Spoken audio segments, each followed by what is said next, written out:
ஃப்ரெண்ட்ஸ்லாம் சேர்ந்து படத்துக்கு போவோம்னு சொன்னானுங்க. சரி மதகதராஜா படத்துக்கு தான் போகிறாங்க இப்போலாம் சொல்லி நினச்சி பார்த்தா கேம் செஞ்சு படத்துக்கு போகண்டா அப்படின்னாங்க. ஏன்டான்னு கேட்டால், இல்லை படம் வந்து மிக்சடு ரிவ்யூஸ் வந்தாலுமே படம் புது படம் பார்க்கணும், உங்களுக்கு பிரம்மாண்டமாக இருக்கணும் அப்படின்னு சொன்னாங்க. சரின்னு சொல்லிட்டு அவங்களோட போனேன்.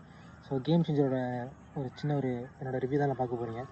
ஸோ படம் அஸ் யூஷுவல் சங்கர் படம் மாதிரி இருக்குது. பட் என்ன சங்கர் தான் எடுத்தாரான்னு தெரில. ஏன் அப்படி சொல்கிறேன்னு பார்த்தீங்கன்னா, கிட்டத்தட்ட ஒரு 5லேருந்து 6 சாங்ஸ் கிட்டே வருது. எனக்கு தெரிஞ்சு இந்த ஜரகண்டி சாங் மட்டும் தான் ஓரளவு கேட்குற மாதிரி இருந்துச்சு, பார்க்குற மாதிரி இருந்துச்சு.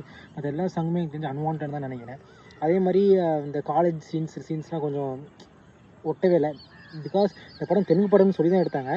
ஆனால் அது ரொம்ப ஃபாராகவே மாதிரி நமக்கு தெரியுது, நமக்கு தோணுது. மேபி எனக்கு தோணுது. ராம் சரண் அஸ் யூஷுவல் நல்லாவே பண்ணியிருக்காரு. மீனே அந்த ஃப்ளாஷ்பேக் போர்ஷன்ஸ் வந்து ரொம்ப சூப்பராகவே பண்ணியிருக்காரு.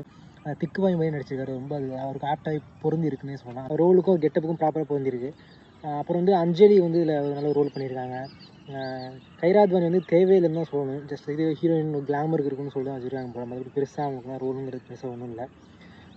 ஓவராலாக பார்க்க போனோம் அப்படின்னா ஒரு கிராண்ட் ஸ்கேலில் நல்ல கலரிங்காக பார்க்கணும் அப்படின்னா டெஃபினட்டாக அந்த படத்தை வந்து இங்கே பொங்கலுக்கு சூஸ் பண்ணலாம். எஸ்ஜே சூர்யா வந்து அவர் வந்து ரொம்ப கத்துற மாதிரி எனக்கு தோணுது. ஸோ இந்த மாநாடு டெம்பிள்லேயே கத்திட்டு இருக்காரு. பட் இது ரொம்ப கொஞ்சம் இரிட்டேட் ஆகிற மாதிரி இருக்குது இந்த ரோலுக்கு.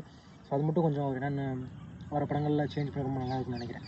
ஸோ ஓவராலாக ஓகே, ஒரு நல்ல வாட்ச், ஃபேமிலி வாட்ச். ஸோ தாராளமாக பார்க்கலாம்.